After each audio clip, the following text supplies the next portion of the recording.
Hi, I'm Jennifer Callender here, and I am with the J3 Collaboration Project with our special segment, Minorities in Franchising, and I'm pleased to welcome Adrian Archie to the show. Adrian, welcome to the segment.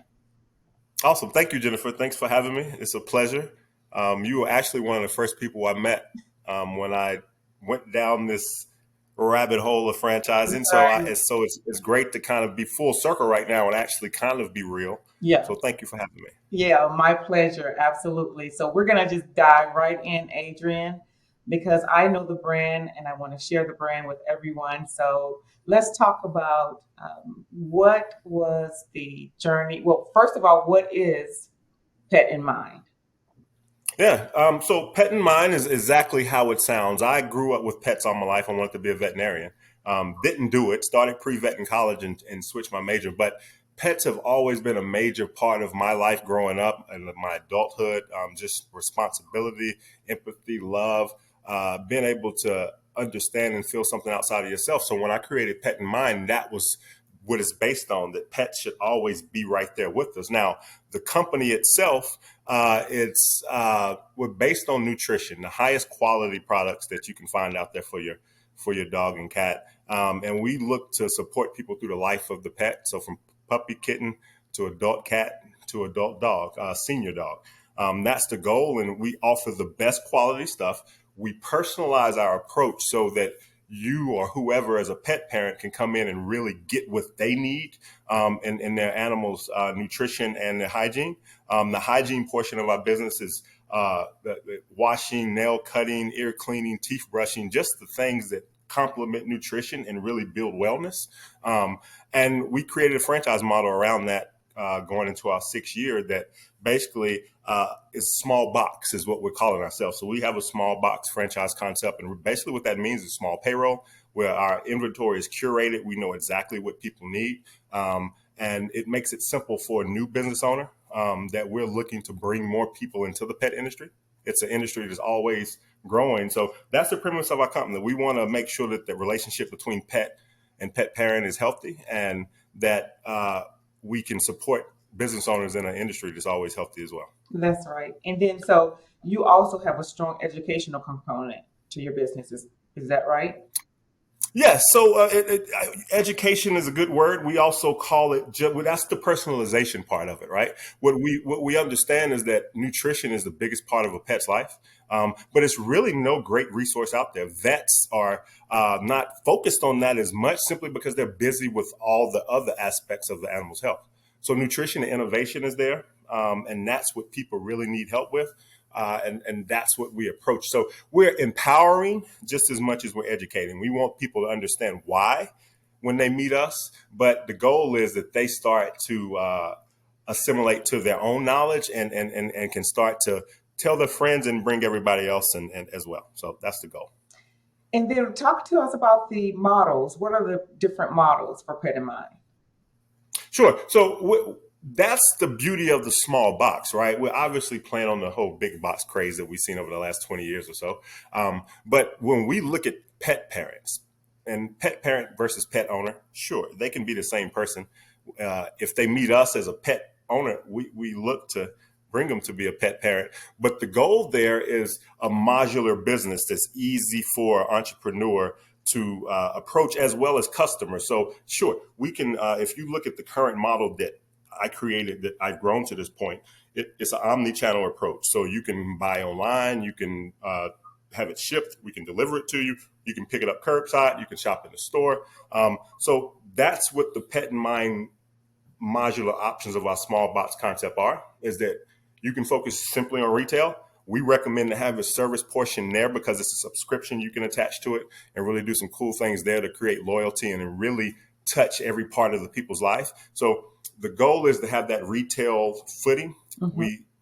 We look to have service, not necessarily grooming, because it's a lot of pets out there, dogs especially, that never go to a groomer, but they still need hygiene, so it fits us. So you have that portion. If a franchisee wants to groom, they can. That's part of the model. Delivery is part of something we do, so we compete with online very well. And we even have some franchisees that we're talking to that are looking to do it from their home, or do it from a small warehouse where they can have their product and then deliver it as well as a franchise. So it's a lot of options there with the small box that we're touching. And this is what I tell people. We're the lowest investment full line pet franchise out there. You have service only pet franchises. You have pet franchises that do everything, including live animals. And on both ends of the market, we fit perfectly. We do both. We don't do live animals. We do everything that people need from a quality perspective, but in a very low investment, because we do it in a small footprint and the inventory isn't huge. So low investment, but the tip top piece of the spear as far as what customers want and what the pet industry is going. I love it. I love it. So when you talk about the investment, then what does the investment look like? Sure. So when you look at a brick and mortar store, and that depends, we're talking to franchisees that may do it from home, and that's a little bit different. Obviously, much lower investment That's there. right. Some different challenges there that will be a little bit different from brick and mortar. But if we're looking at brick and mortar, number one, location matters. We need to be in we prefer a grocery anchored center if you're in a metropolitan area, kind of in the suburbs, right? Because you're marketing to neighborhoods. So in order to reduce that marketing spend, you need to be somewhere where grocery store and convenience, pharmacies, banks, UPS stores. We do really well at the current location with the UPS store. Because of COVID, everybody was in a line in front of the store.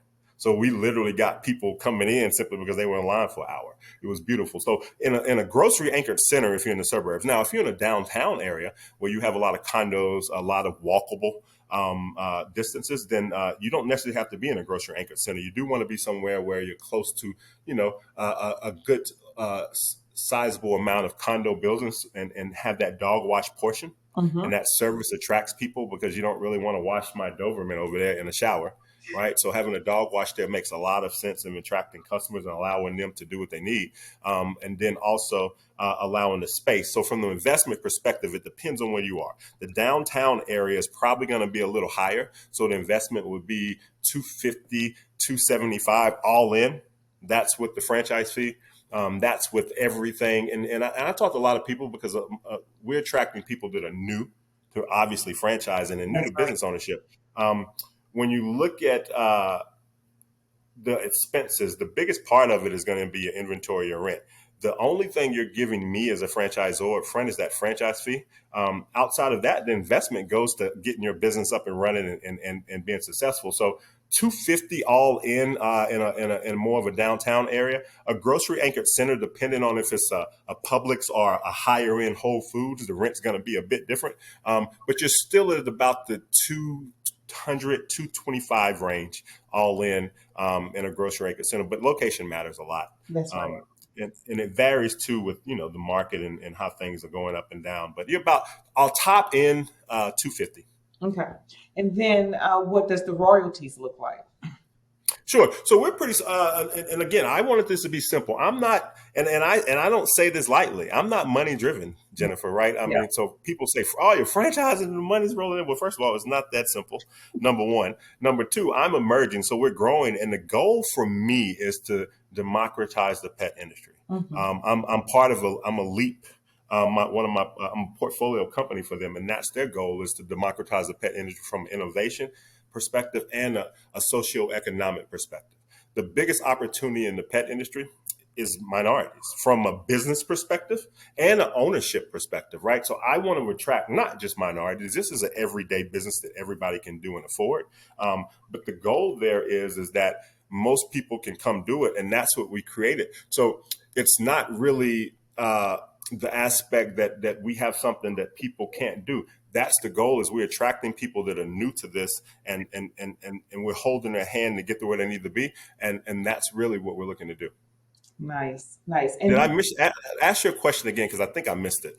Please. No, I asked about the royalties. I got animals moving. Oh, yes, royalties. Sorry. I got dogs and stuff bumping into me and licking me. And I'm like, stop. So royalties is, we're pretty simple. Thank you for bringing me back there, because I was like, I don't think I answered that. 5% is our royalties. 5.5 is the flat royalties. We do, our goal is to allow people to be successful and grow with us. So We don't have a lot of fees and stuff like traditional franchises from the aspect that we're taking a bunch of stuff from you. No, 5% is our royalty. It's pretty standard and low from the franchise and the pet franchise perspective.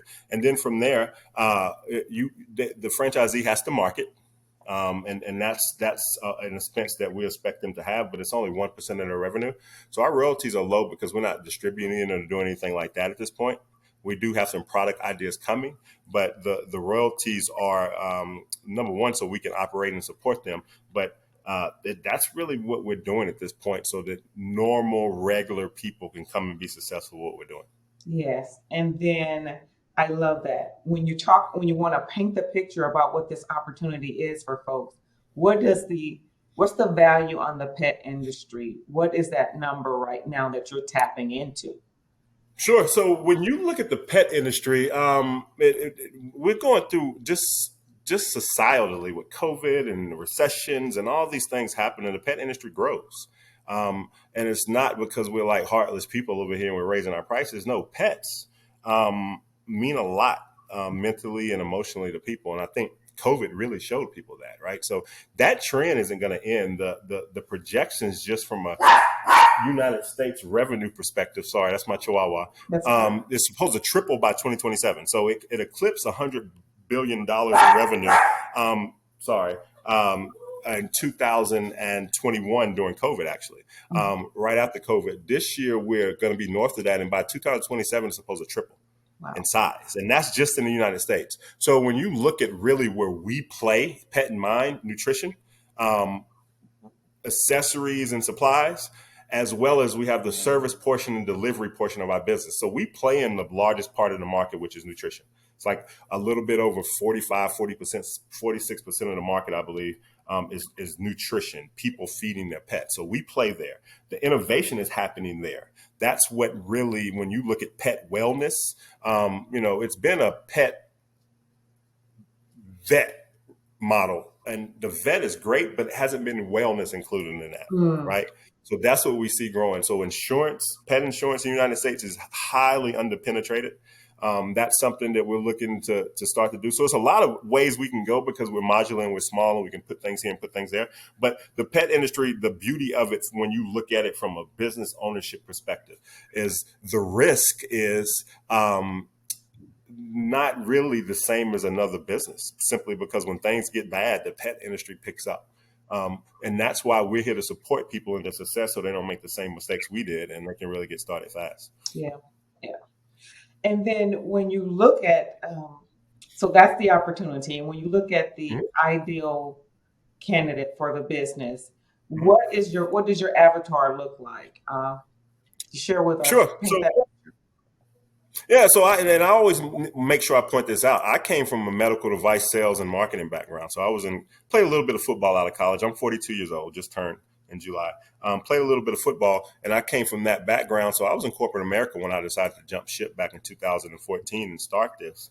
And I say that because this is kind of a time when people that are in the corporate world are looking to maybe control their own destiny. So I, as the founder and CEO, and I'm pretty close to the business right now and supporting the people that we've brought on and getting them open, I understand that jump, right? Yeah. So when I say my avatar, the investment is doable for most. If you can't do it yourself, you partners out there. We've helped a couple of our franchisees set up partnerships with people and kind of married them together, and so it's possible because our investment isn't low. So our avatar is certainly someone like myself that came from corporate America, really didn't know what I was doing, just a bit of a astronaut mindset that I'm willing to make mistakes and show up the next day. Yeah. But so someone that loves animals, I think that's number one, because this is a pet business. If we're not, you don't necessarily, you're not a groomer, but pets are coming in. Number two, people business. What we say is pet. Our tagline is pets don't speak human.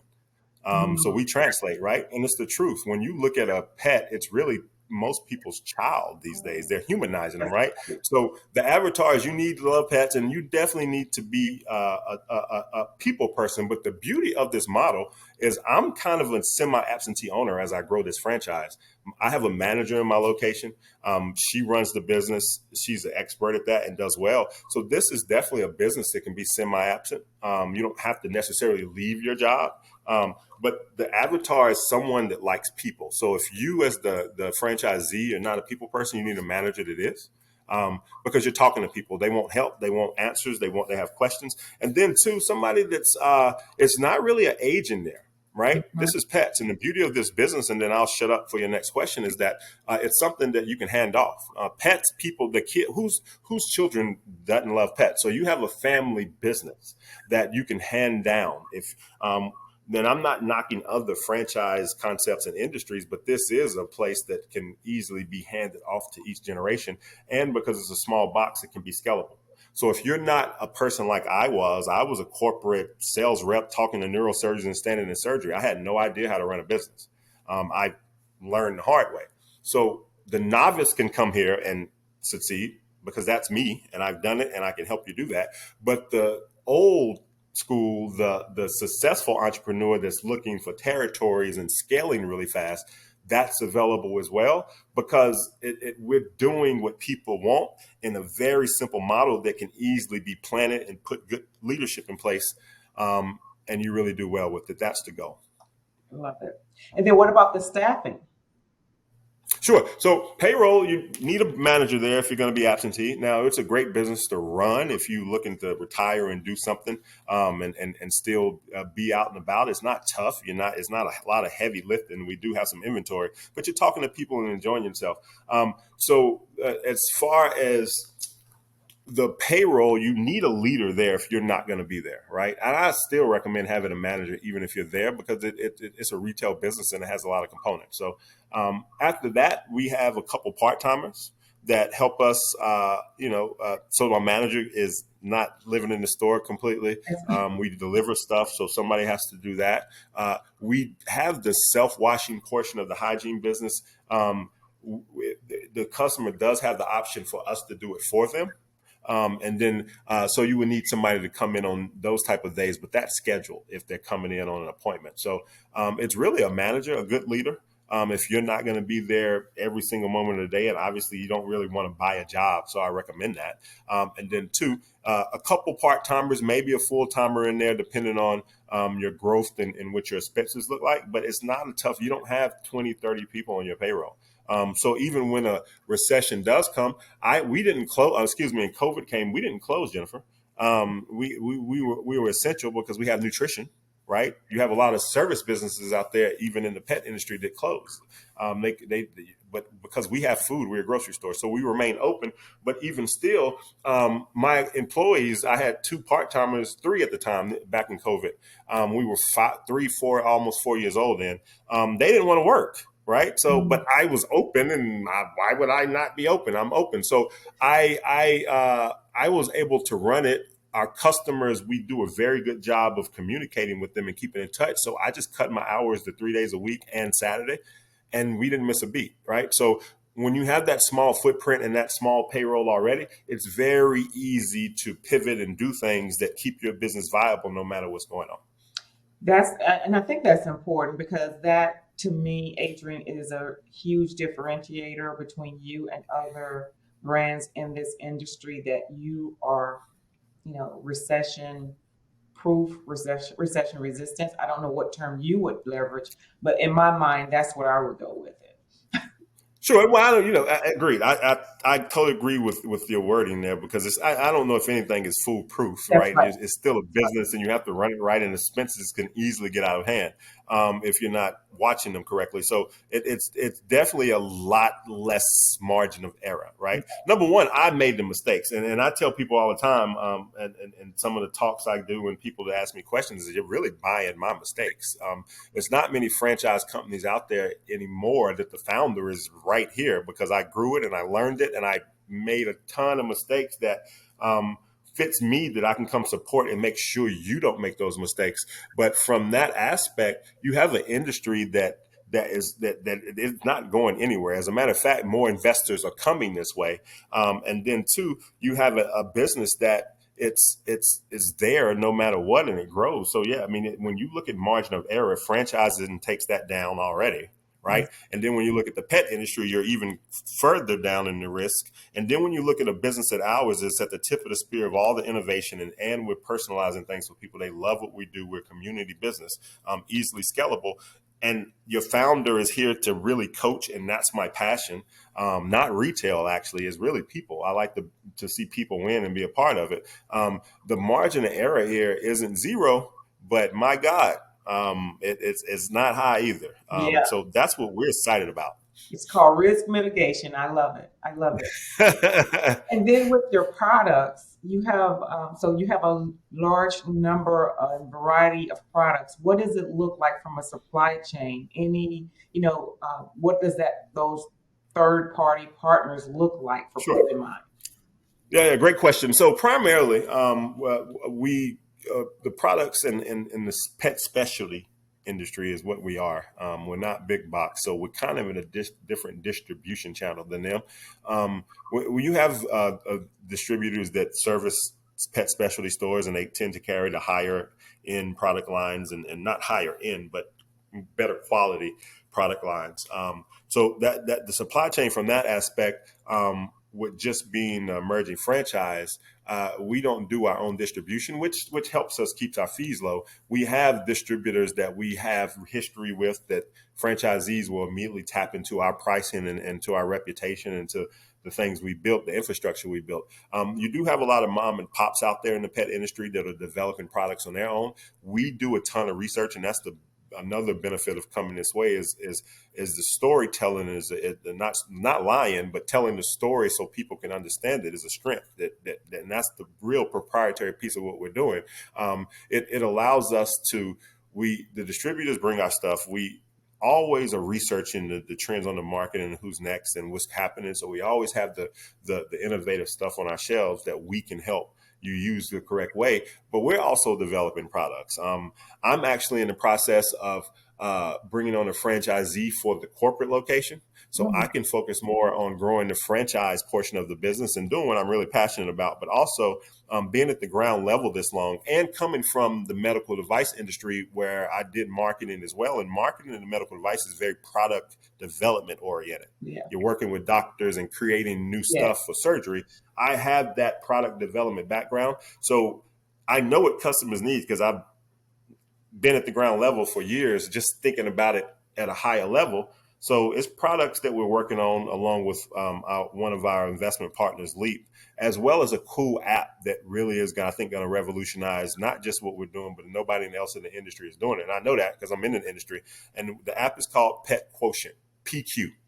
So if you get to know me a little better, you'll know that not only am I an athlete and I'm kind of just run through the wall type of person, I'm also very tuned in emotional intelligence. I'm getting my emotional intelligence coaching certification.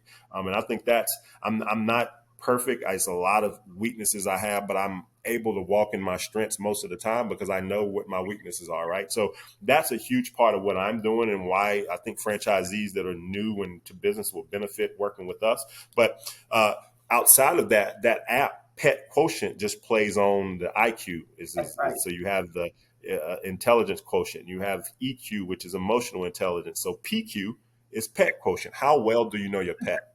The app is going to connect to our business really well and help franchisees connect with customers and educate their clients as well. It's going to allow us to connect the bigger pet industry because it's very fragmented. Everybody has the same customer, but you have a vet, you have my brand, you have a dog walker, you have a groomer, you have a sitter, you have a poop scooper, all these people, right? We've done a good job of connecting them. So now the app is going to help us do that really well and allow franchisees to really grow their territories and their zip codes and their geography through an app. So, and that's starting to be developed as well. And it does a lot of other things that I won't give away. But it's called PQ. So it's a lot of things we're doing. And so we're not just this mom and pop franchise that, I created a good idea and we're going to kind of be at the bottom. No, I have a big vision and I have some partners that are coming along with me. And as we make this more real and get the people that have come along already open, which we're working very hard at, this is going to be something a lot of people want to be a part of. So getting in now, I would think the astronauts like myself we'll make it to the moon, believe me.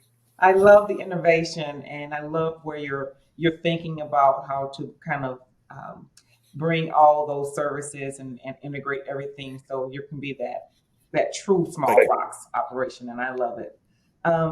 So talk to me about some of the awards that you've received and some of the successes that you've had. I know of them, but I want you to share them. Yeah, for sure. So, and thank you for asking me that. And number one, I want to say thank you to you. You know, I'm a bit of an island, and I'm working. That's if I had a weakness, my strength is that I'm an island, and my weakness is I'm an island. So, um, and so you definitely were there from the beginning, and then I kind of like put my head down and had to make it happen. Yeah, It was like I got to do this. Like I'm telling the world this and this. I'm gonna be the first. So now, so I've kind of went into the dark. So I appreciate you continuing to support. So I'm looking forward to working with you a lot. But as far as the awards, we were right as COVID hit.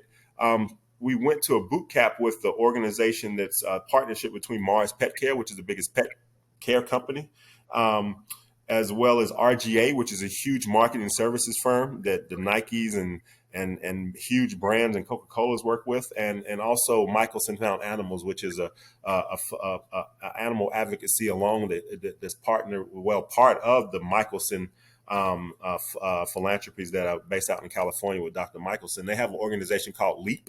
It's a venture capital studio.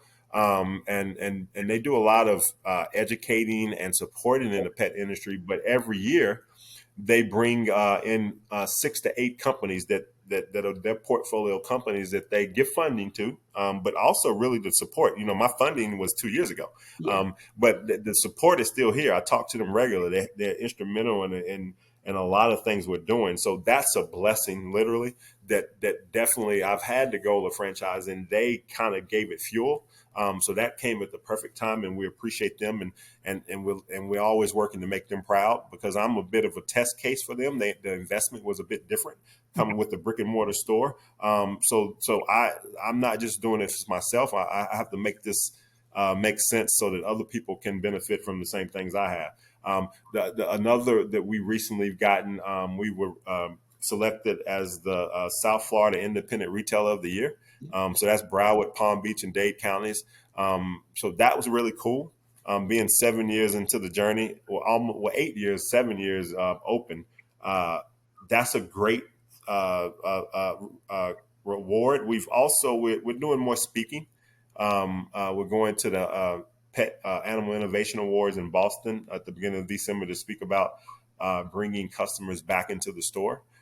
So you know, we're moving along. It hasn't been easy. We may seem like an overnight success, but this started years ago, and a lot of crying and depression and a lot of things in the way I left. But we're finally starting to see some fruition to the efforts, and what we're doing is not just for us. We have a big vision. So to have we have 4 franchisees now. That now we got to get them open, and that's the next challenge that Adrian is. Here we are again, but that's the goal. Is even the people that are coming on now, it's organic, it's authentic. And so when you say what awards, Leap is great, and they're a huge resource, and a lot of things that we're able to accomplish and will accomplish will be because of them. But the real award is attracting people to want to do something that it isn't just about money, and it's a exact person that I was looking to attract. So, you know, the authentic part of it and the organic part of it, I think that's the biggest award is that it's people that want to come win with me and I want to win with them. yeah. And congratulations to you on all of your Thank you. successes. And then, so let's talk about territory. So you're based where and where are you coming? So we want to know. Sure. So, yep. So, based in South Florida right now, we in Fort Lauderdale area. The first store is in the Parkland Coconut Creek area, and we have our first franchise in downtown Fort Lauderdale, and we're in the process of getting that open. We have another amazing lady out in LA that signed on, and she's close to getting a lease signed. You know, we had to work to get her a premium location. And that's some challenges that maybe we'll get a chance to talk about too, but Yeah. just to talk about the bigger challenges so people know they're out there. But in LA, she's in the Arcadia area. Monrovia, actually. And then we have a young lady in Orlando that is coming on very soon. And then my corporate location will be a franchise. And then we have a couple other people that haven't gotten to the end of the line yet, but they're close. So, by mid-year, third quarter next year, we should definitely have 6 franchisees up and running. But that's coming from 2 years of getting to this point. So we worked at it, right? And yeah, so we're based in Florida. We're focused on the Southeast from a franchising perspective. That from the aspect that, one, we're here, so we can support better. But two, the franchising industry is projecting the most growth to be in the Southeast from the industry perspective. You're in Atlanta. That's a huge target for us, just from an avatar perspective and what we're doing. But then you have Rebecca out in LA who found us organically through marketing and signed on, was instrumental and excited and sees the vision. It's almost like kind of makes your hair stand up. Like, wow. She's out there, and they said, well, how do you make that work? Well, we're not distributing. And I traveled a lot in medical devices, and I'm a supporter. We know how to get the best out of people from afar. So until we bring on and doing our own distribution, we really can go anywhere. Yeah. And we're seeing the fruits of that out there because it's a ton of opportunity for the type of person we're looking for. I'm excited. I'm excited about the growth to come, and I'm excited about what's transpired currently. So with that, Adrian, is there anything else that you would like to share that maybe I didn't touch on? Sure. Number one, if you want to reach out to us, and I'm sorry, I'm sure you guys will put this information in there, but buyapetfranchise.com is the franchising website. It gives you all the information you need. You can reach out there. We'll get in contact with you and get you the information that you need and meet you, and you can meet us.